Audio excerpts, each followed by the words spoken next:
Pendidikan Agama Kristen SMP kelas 8. Bab 11. Mengapa bersyukur?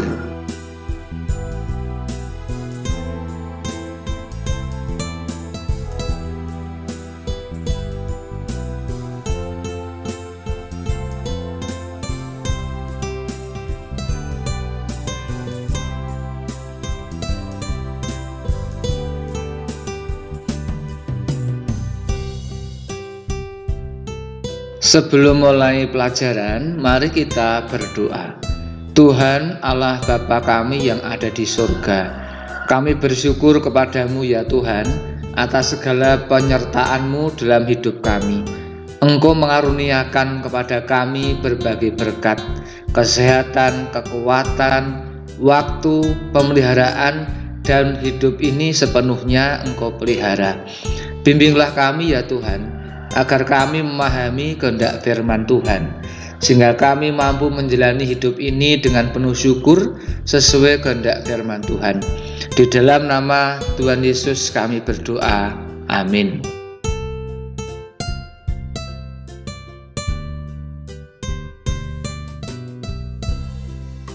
Hati yang gembira adalah obat yang manjur, tetapi semangat yang patah mengeringkan tulang. Bersukacitalah senantiasa dalam Tuhan. Sekali lagi kukatakan, bersukacitalah. Hendaklah kebaikan hatimu diketahui semua orang. Tuhan sudah dekat. Janganlah hendaknya kamu khawatir tentang apapun juga, tetapi nyatakanlah dalam segala hal keinginanmu kepada Allah dalam doa dan permohonan dengan ucapan syukur. Damai sejahtera Allah yang melampaui segala akal akan memelihara hati dan pikiranmu di dalam Kristus Yesus. Mengucap syukurlah dalam segala hal, sebab itulah yang dikehendaki Allah di dalam Kristus Yesus bagi kamu.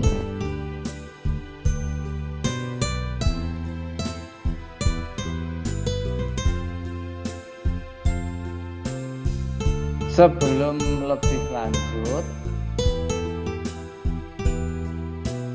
jangan lupa tekan like,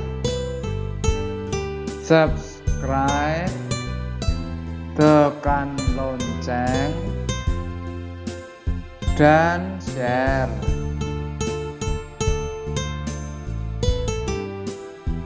Penjabaran bab 11 mengapa bersyukur sebagai berikut.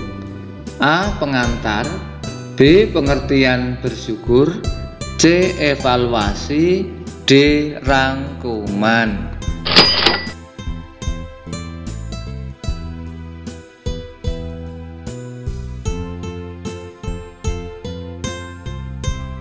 Menurut Kamus Besar Bahasa Indonesia, bersyukur adalah berterima kasih kepada Allah.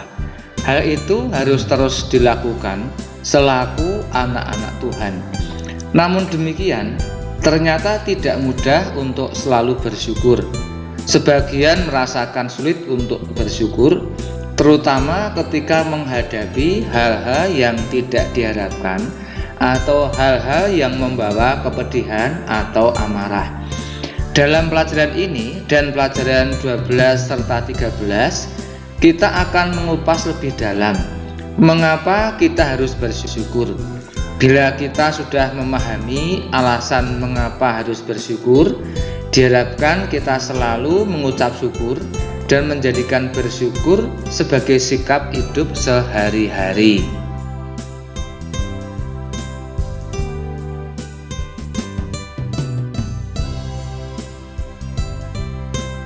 Ada seorang ibu bernama Liu Ximei. Ia tinggal di desa Xinzhou, Guangdong, Cina. Pekerjaan sehari-harinya adalah tugas rumah tangga dan bekerja di sawah. Ibu Liu Ximei adalah terbiasa melakukan kegiatan hariannya sendirian. Yang istimewa, Ibu Liu Ximei melakukan semua aktivitasnya itu dalam usianya yang telah mencapai 102 tahun.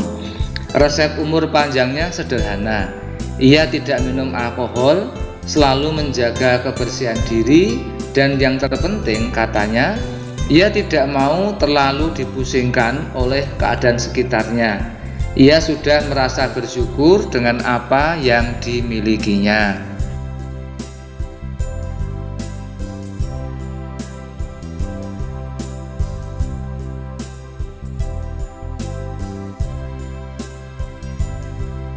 Di Indonesia, angka harapan hidup tertinggi dimiliki oleh daerah Yogyakarta, yaitu 73 tahun. Artinya, rata-rata penduduk Yogyakarta hidup hingga usia 73 tahun. Beberapa ahli mencari tahu apa penyebab angka harapan hidup tertinggi di Yogyakarta. Ternyata, karena selain rendahnya tingkat stres dan tingginya konsumsi serat melalui buah dan sayuran, juga karena budaya hidup orang Yogyakarta yang megang falsafah nrimo ing pandum, artinya menerima apa yang menjadi haknya, jangan sampai mengambil hak orang lain, apalagi menjadi serakah, selalu bersyukur dengan apapun yang menjadi bagian mereka. Hidup bersyukur itu banyak manfaatnya, bukan hanya buat diri sendiri, tetapi juga buat orang lain. Buat diri sendiri, bersyukur akan membuat hidup kita merasa damai sejahtera dan bersemangat menjalani hari-hari kita. Untuk orang lain, hidup bersyukur akan memberikan teladan dan inspirasi hidup penuh damai sejahtera.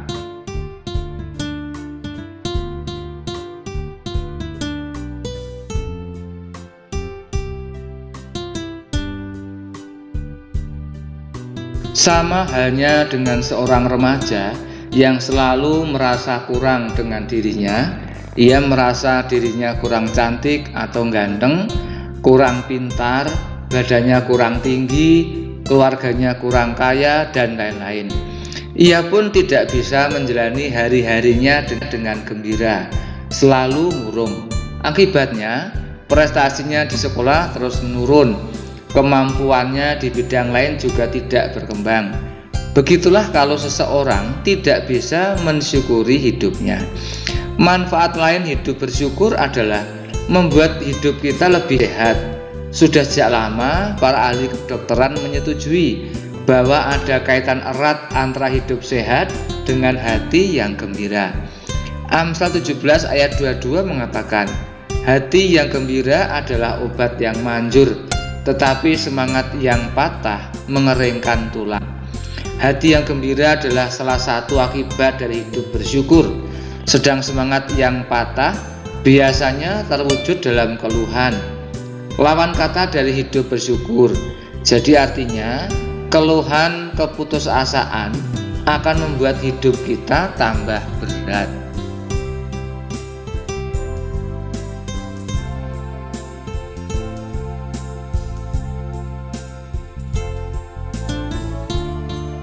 Hidup bersyukur juga akan membuat kita lebih mudah bergaul dengan orang lain. Apabila kamu mempunyai teman yang suka mengeluh, selalu marah dan cemberut, tentunya kamu merasa tidak nyaman. Akan berbeda kalau temanmu itu selalu berwajah ceria dan kata-kata yang diucapkannya selalu dengan nada gembira. Rasul Paulus ketika menulis surat Filipi sedang mendekam di penjara di Roma. Akan tetapi ia tidak mengeluh dan tetap bersukacita. Tidak ada satupun kata-kata keluhan dalam suratnya. Sebaliknya ia bersyukur dan bersukacita. Bersukacitalah senantiasa dalam Tuhan. Nyatakanlah dalam segala hal keinginanmu kepada Allah dalam doa dan permohonan dengan ucapan syukur.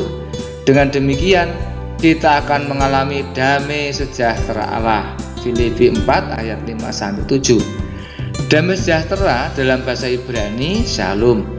Bukan berarti hidup bebas dari kesulitan, tetapi kita dapat merasakan ketenangan, ketentraman, dan sukacita sekalipun dalam kesulitan dan masalah.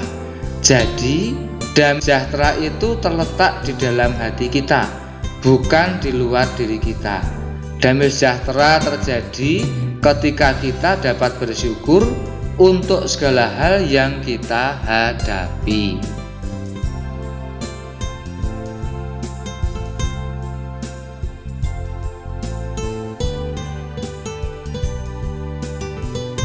Rasul Paulus pun menulis, mengucap syukurlah dalam segala hal, sebab itulah yang dikehendaki Allah di dalam Kristus Yesus bagi kamu. 1 Tesalonika 5 ayat 18. C.S. Lewis, seorang penulis dari Inggris, menyatakan bahwa seharusnya kita bersyukur untuk apapun yang kita alami. Bila memang itu adalah yang baik, kita bersyukur untuk itu. Namun bila itu adalah hal yang baik, kita pun harus bersyukur, karena dengan demikian kita dilatih untuk menjadi sabar, rendah hati, dan tidak menaruh harapan pada dunia, melainkan pada kehidupan surgawi. Jadi dapat kita simpulkan bahwa hidup bersyukur memiliki manfaat besar. Maka sangat baik kalau mulai dari sekarang kita harus membiasakan diri untuk selalu bersyukur. Bersyukur adalah sikap hidup yang harus ditumbuhkan dan dipelihara, tidak tergantung pada kondisi atau keadaan di luar diri kita, melainkan harus berangkat dari kesadaran diri.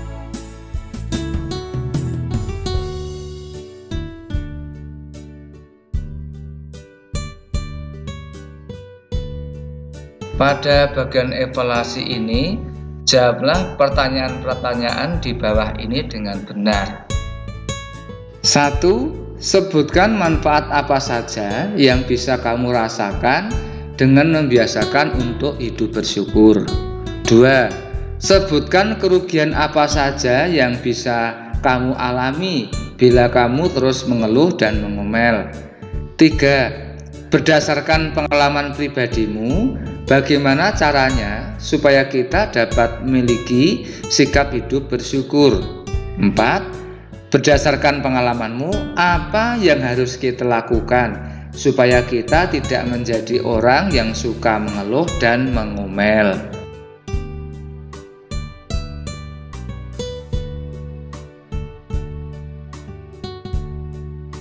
Hidup bersyukur merupakan perintah Tuhan untuk kita.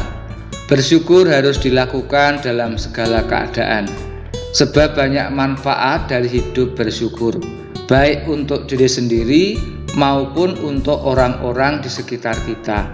Dengan hidup bersyukur, badan kita menjadi lebih sehat dan kita pun menjadi lebih bersemangat dalam menjalani hidup. Para ahli kesehatan umumnya menyetujui bahwa ada kaitan erat antara hati yang gembira dengan hidup sehat. Dengan hidup bersyukur, kita juga akan lebih mudah berteman. Sebaliknya, seseorang yang suka mengeluh dan mengomel biasanya akan mengalami kesulitan dalam pergaulan.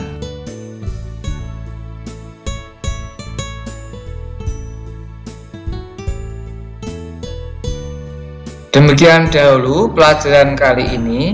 Sampai jumpa pada kesempatan berikutnya. Tuhan Yesus memberkati. Amin.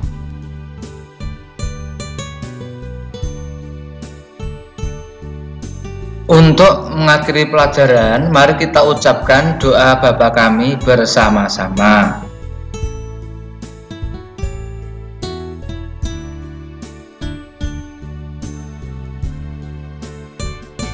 Bapa kami yang di surga, dikuduskanlah namamu, datanglah kerajaanmu, jadilah kehendak-Mu di bumi seperti di surga. Berikanlah kami pada hari ini makanan kami yang secukupnya, dan ampunilah kami akan kesalahan kami, seperti kami juga mengampuni orang yang bersalah kepada kami. Dan janganlah membawa kami ke dalam pencobaan, tetapi lepaskanlah kami daripada yang jahat. Karena Engkaulah yang punya kerajaan dan kuasa dan kemuliaan sampai selama-lamanya. Amin.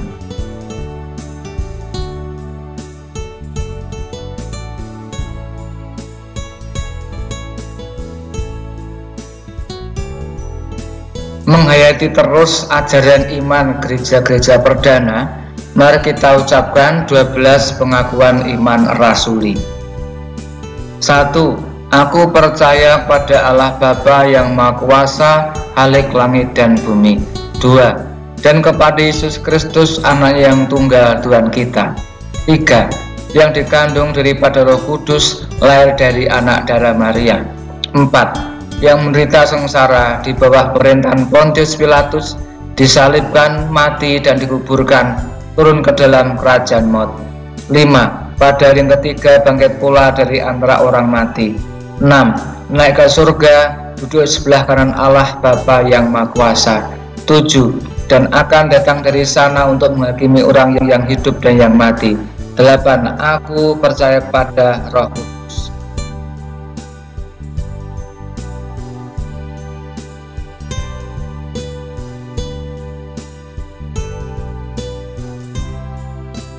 Sembilan, Gereja yang kudus dan am, persekutuan orang kudus. 10. Pengampunan dosa. 11. Kebangkitan daging. 12. Dan hidup yang kekal.